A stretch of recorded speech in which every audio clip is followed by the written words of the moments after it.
नमस्कार, news capital express में आपका स्वागत है। मैं हूं आपके साथ दीप्ति। आइए शुरुआत करते हैं ताज़ा तरीन खबरों के साथ। खाद्य मंत्री बिसाहूलाल सिंह के बयान को लेकर कांग्रेस महिला मोर्चा ने जलाया रोशनपुरा चौराहे पर उनका पुतला।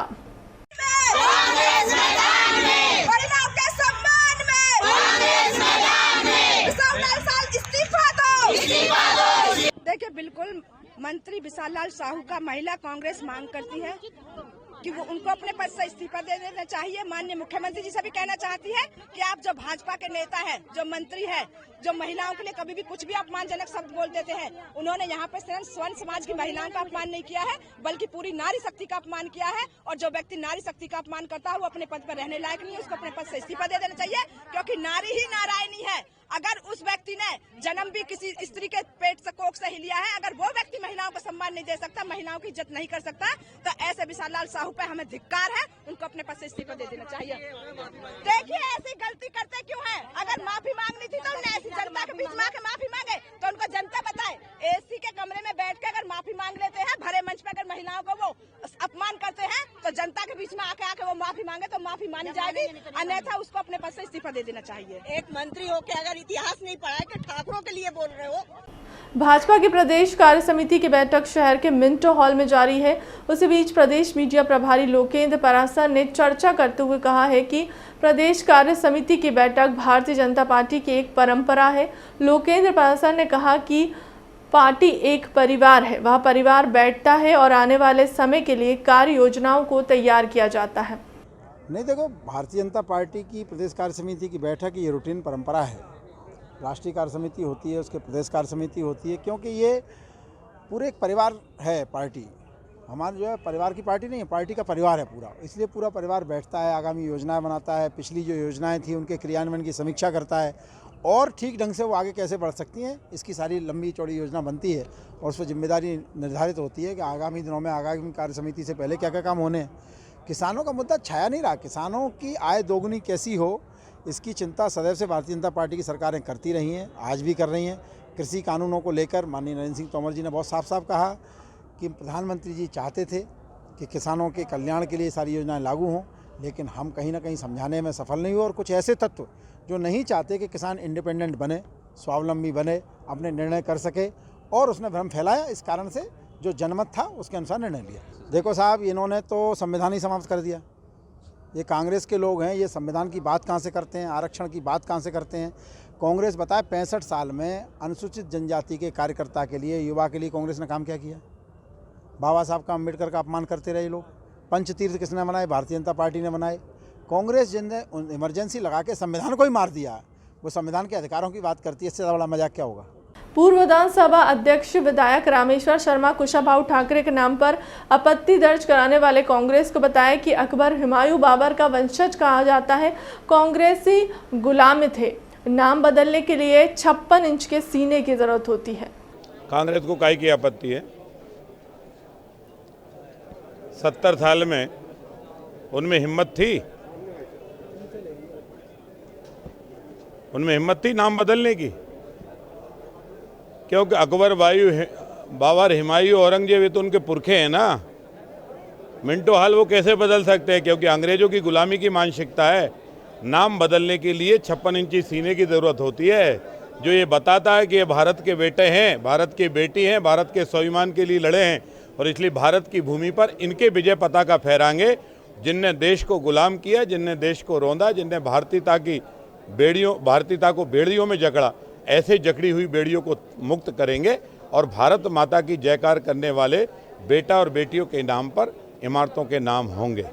तृतीय वराह शासकीय कर्मचारी संघ जबलपुर द्वारा केंद्र कर्मचारी के समान 31% महंगाई भत्ता दिए जाने को लेकर प्रदर्शन किया गया। कर्मचारी संघ केंद्र कर्मचारी की तरह उन्हें भी 31% भत्ता देने की मांग प्रदेश सरकार से कर रहा है। मध्य प्रदेश में प्रदेश सरकार के कर्मचारियों को फिलहाल 20 महंगाई भत्ता सरकार द्वारा दिया जा रहा है। कर्मचारी संघ का कहना है कि देश में महंगाई आसमान छू रही है और इतने कम महंगाई भत्ते में गुजारा करना संभव नहीं है। सरकार अगर कर्मचारी संघ की मांगों को समय पर पूरा नहीं करती है तो कर्मचारी संघ आने वाले दिनों में उग्र आंदोलन प्रदर्शन कर सकता है। MP class 3 government employ association के प्रांतीय महामंत्री भाई योगेंद्र जी के नेतृत्व में केंद्र के समान डीए और अन्य राज्यों के समान डीए, जो कि अन्य राज्यों में आज 31% डीए मिल रहा है, मध्य प्रदेश के कर्मचारियों को 20% डीए मिला, 11% डीए कम मिल रहा है। उसी मांग को लेकर पूरे प्रदेश के कर्मचारियों की मांग आज जबलपुर से शुरू की गई है माननीय योगेंद्र जी के नेतृत्व में। और इसके अलावा एनपीएस बंद किया जाए, ओल्ड पेंशन योजना, पुरानी पेंशन योजना की मांग की गई है। इन्हीं दोनों मांगों को लेकर और भी अन्य मांगे हैं। माननीय मुख्यमंत्री महोदय के नाम कलेक्टर महोदय जबलपुर को ज्ञापन सौंप रहे हैं। अरविंद राजपूत, जिलाध्यक्ष MP class 3 government employ association Jabalpur. पूर्व मंत्री जीतू पटवारी ने कहा, चोरों का एक जखीरा इकट्ठा हुआ है, जिन्होंने सत्ता लूटी है उसके माफिया। शिवराज सिंह चौहान ने एक हिस्सा लोकतंत्र की लूट का है, दूसरा हिस्सा लोकतंत्र की हत्या क्या है।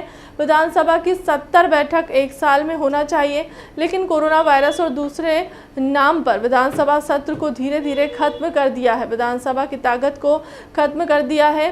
दिन का सत्र बुलाया है ताकि सच्चाई सदन में नहीं आने दी जाए। कांग्रेस का इसका विरोध करती है। विधानसभा अध्यक्ष को पत्र लिखा है। अध्यक्ष का भी महत्व तभी है जब सदन चलेगी, अध्यक्ष की गरिमा चली जाएगी। कांग्रेस पार्टी अध्यक्ष पद की गरिमा भी बनाना चाहती है। उनने कहा कि महिलाओं को लेकर अभद्र टिप्पणी की। महिलाएं जात की नहीं होती है, किसी धर्म की नहीं होती है, महिलाएं होती है।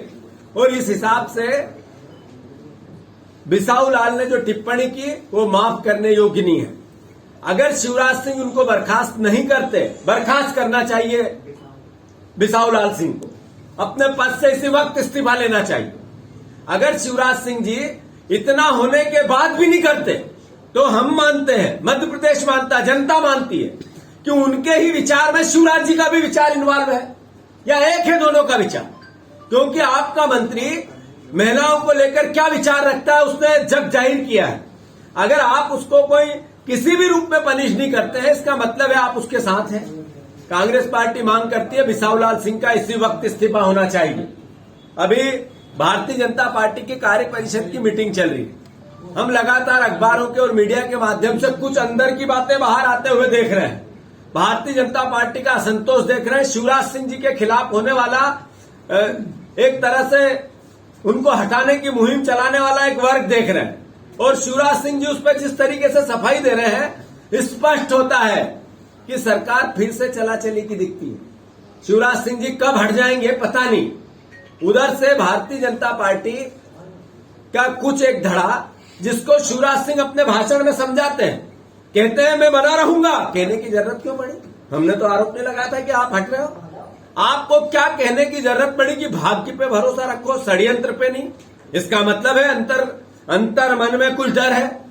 या तो नरेंद्र मोदी जी जब योगी जी के कंधे पे चल के फोटो खिंचाते हैं, मेरे मुख्यमंत्री तरफ देखते क्यों नहीं है? क्या कारण है? क्यों है ये एक असहजता? मैं मानता हूं कि ये सब बातें हम लोकतंत्र के अच्छे स्वच्छ विपक्ष होने के नाते चिंता जाहिर कर रहे हैं कि मध्य प्रदेश की जैसी सत्ता की लूट हुई है, उसी तरह का सत्ता के लुटेरों में फिर अंतर विरोध होने लगा है। सारे चोर एक दूसरे पे अंतर मन में आरोप प्रत्यारोप, राजनीतिक चोर अंतर मन में एक दूसरे पे आरोप प्रत्यारोप लगा रहे हैं। ये मध्य प्रदेश के लिए चिंता का विषय है, यहाँ के भविष्य के लिए चिंता का विषय है। अगर आप मीटिंग में ये कहते, कार्य समिति में ये पास होता कि मेरा प्रदेश 4 गरीब प्रदेशों में कैसे आ गया 18 साल के शिवराज सिंह सरकार के बाद, तो हमें एहसास होता, मध्य प्रदेश की जनता को एहसास होता कि मध्य प्रदेश का मुख्यमंत्री भारतीय जनता पार्टी चिंता कर रही है कि मेरा प्रदेश गरीब क्यों हो गया। 4 प्रदेशों में नंबर है हमारा जो सबसे नीचे गरीबी में है। ये शिवराज सिंह जी के 17-18 साल का कार्यों का बखान है। कितनी मीटिंगें कर ले, कितनी कार्य समितियां कर ले, कितना ही सरकारी पैसा खर्च कर ले, कितनी मीडिया मैनेजमेंट कर ले, पर वस्तु स्थिति क्या है? वस्तु स्थिति यह है कि सबसे गरीब प्रदेश मेरा, सबसे बेरोजगार प्रदेश मेरा, सबसे अपराध में नंबर 1 प्रदेश मेरा, महिलाओं पर अत्याचार में प्रदेश नंबर 1 मेरा, आदिवासियों बहनों पर और आदिवासी परिवारों पर अत्याचार में मध्य प्रदेश नंबर 1 मेरा, भ्रष्टाचार में नंबर 1 मध्य प्रदेश मेरा।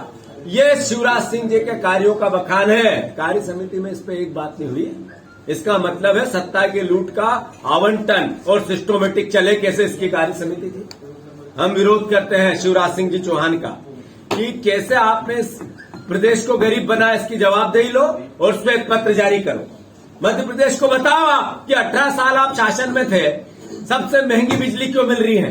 जनता को बताओ आप कि मध्य प्रदेश के किसानों में आत्महत्या सबसे ज्यादा क्यों हो रही है। आप जनता को बताओ कि मध्य प्रदेश में सबसे ज्यादा ब्याज पे पैसा सूदखोरों का मध्य प्रदेश में क्यों चलता है। परिवार के लोग आत्महत्या और पूरा का पूरा परिवार बलि चढ़ जाता है इस सूदखोरों पे। इसके लिए दोषी कौन है, बताओ आप बताओ इस प्रदेश को कि मध्य प्रदेश इस हालात में कैसे पहुंचा। ये कार्य समिति में एक भी शब्द नहीं कहा गया, इसका हमें दुख है। नौकरी ऊर्जा मंत्री हरदीप सिंह डंग का बयान, पीएम साहब का सपना आत्मनिर्भर भारत बनने की तर्ज में मध्य प्रदेश को आत्मनिर्भर बनाने का लिया लगातार नवाचार किया जा रहा है। नीमच, आगर और शाजापुर में 1500 मेगावाट का प्लांट बनाया जा रहा है, जिसमें नए रोजगार के अवसर मिलेंगे। इसके अलावा किसान की अनुपजाऊ जमीन पर सोलर प्लांट बिजली उत्पादित कर सकेंगे, ताकि इस बिजली को एमपीबी भी खरीद सकेगी, जिससे किसानों को उद्योग मिल सकेगा। ओमकारेश्वर में 600 मेगावाट का सोलर प्लांट लगाया जा रहा है। सबसे महत्वपूर्ण बात है कि प्रधानमंत्री जी का जो लक्ष्य है और उसको पूरा करने के लिए मध्य प्रदेश सरकार माननीय मुख्यमंत्री जी के नेतृत्व में जिस प्रकार से नवकरणीय ऊर्जा को बहुत ही महत्वपूर्ण विभाग के रूप में देखा जा रहा है, और मुझे खुशी है कि अभी 1500 मेगावाट आगर, शाजापुर और नीमच में अभी जो 25 तारीख को भूमि पूजन हुआ है, और उसके बाद जो किसान हैं अपनी खेती पर जो एक अनुपजाऊ ज़मीन है उस पर भी वो अपना सोलर प्लांट लगाकर एक इनकम के जरिए इनकम भी कर सकते हैं और अपनी खेती को वो विद्युत उपलब्ध भी करा सकते हैं। और अधिक उत्पादन होता है तो उसको खरीदने का काम भी एमपीबी करेगी। इसके लिए हमारा 25 तारीख को एक बहुत बड़ा समझौता हुआ है, और मेरा मानना है कि जब हमारा अभी फ्लोटिंग सोलर पार्क जो है ओंकारेश्वर में 600 मेगावाट का वो भी अभी प्रारंभ होने वाला है, छतरपुर, मुरैना वो भी प्रारंभ होने वाला है। हम ये कह सकते हैं कि मध्य प्रदेश इस विभाग के द्वारा जो काम किए जा रहे हैं हिंदुस्तान में एक नवाचार है और बढ़ते हुए कदम है। बीजेपी कार्यालय में जमकर हुआ हंगामा, करणी सेना ने बिसाहूलाल सिंह का किया घेराव। बिसाहूलाल सिंह की गाड़ी को घेरा करणी सेना ने। बीजेपी कार्यालय के अंदर गाड़ी को घेरा गया, काले कपड़े दिखाए गए। बिसाहूलाल सिंह को खिलाफ जमकर नारेबाजी की गई। करीब आधे घंटे तक हुआ हंगामा। बीजेपी कार्यकर्ता और करणी सेना के बीच हुई नोकझोंक। विधान साहू जी ने जो महिलाओं का अपमान किया, उनके सम्मान में हम लोग आए और हमने कहा कि मंत्री महोदय जी स्पष्टीकरण दीजिए, और उनके पार्टी के कार्यकर्ताओं ने ये सब किया। क्या हमें अपना अधिकार मांगने का और स्पष्टीकरण मांगने का अधिकार नहीं है? हमारे द्वारा चुनी गई सरकार से हम मांगे नहीं ले सकते? ये हंस रहे, ये देखिए ये हंस रहे हमारा करेगा तो उसके खिलाफ होंगे। आप संविधान अधिकार देता है, हमें भी अधिकार देता है, संविधान हमें भी समान अधिकार देता है। हम हाथ जोड़ के आज भी कह रहे हैं, क्या आप हमारी महिलाओं को कुछ भी बोल सकते हैं? क्या सिर्फ राजपूत गाली खाने के लिए भारतीय जनता पार्टी की महिलाओं को क्या बोलेगा और वो क्या हम लोग अपने अधिकारों के लिए नहीं खड़े हो सकते? अपनी महिलाओं के सम्मान के लिए खड़े नहीं हो सकते? तो क्या अगर ये और ये तरीका है मीडिया देख रही थी। आज बीजेपी लोकतंत्र में हमने आप नहीं, इस तरह से मुझे बोलने दीजिए। मीडिया ने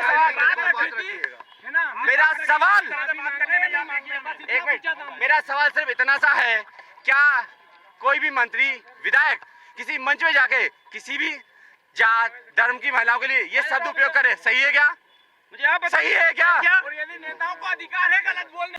टांटिया भील की गौरव यात्रा का प्रारंभ हो रहा है। यह कहते हुए तकलीफ होती है कि आज़ादी के बाद ऐसे क्रांतिवीरों का जो सम्मान होना चाहिए वह सम्मान नहीं किया गया। इतिहास में उनका नाम नहीं लिया गया। केवल एक खानदान को महिमंडित करने का काम किया जा रहा है। जब आज़ादी का 75वां वर्ष चल रहा है, तब हमारे प्रधानमंत्री ने तय किया है कि केंद्र सरकार और भारतीय जनता पार्टी ने तय किया है कि ऐसे क्रांतिवीर जिन्होंने अपने रक्त की अंतिम बूंद तक देश की आज़ादी के लिए दे दी है, उनके चरणों में श्रद्धा के सुमन अर्पित करेंगे। कार्यक्रमों का आयोजन करेंगे, स्मारक बनाएंगे। यहाँ टांटिया मामा के नाम पर स्मारक प्रदेश की सरकार ने पहले ही बना दिया है। क्रांति सूर्य जननायक जी सर टांटिया भील जी गौरव यात्रा का प्रारंभ हो रहा है। अरे यार, ये कहते हुए तकलीफ होती है कि आजादी के बाद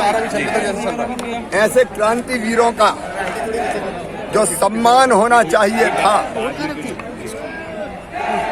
वो सम्मान नहीं किया गया। इतिहास में उनका नाम नहीं लिया गया। केवल एक खानदान को ही महिमा मंडित करने का काम किया गया। अब जब आजादी का 75वां वर्ष चल रहा है तब हमारे प्रधानमंत्री जी ने तय किया, केंद्र सरकार ने, भारतीय जनता पार्टी ने तय किया कि ऐसे क्रांतिवीर जिन्होंने अपने रक्त की अंतिम बूंद तक देश के आजादी के लिए दे दी, उनके चरणों में श्रद्धा के सुमन अर्पित करेंगे, कार्यक्रमों का आयोजन करेंगे, स्मारक बनाएंगे। यहाँ टंट्या मामा के नाम पर स्मारक प्रदेश की सरकार ने हमने पहले ही बना दिया है। आज से ये गौरव यात्रा यहाँ से प्रारंभ होगी और 4 दिसंबर को जो टंट्या मामा का बलिदान दिवस है, जिस दिन उनको फांसी दी गई थी, ये यात्रा पहुंचेगी पाताल पानी और पाताल पानी में एक विराट कार्यक्रम होगा। फिलहाल के लिए अब तक की खबरों में इतना ही। देश दुनिया की तमाम बड़ी खबरों के लिए बने रहें न्यूज़ कैपिटल एक्सप्रेस के साथ। नमस्कार।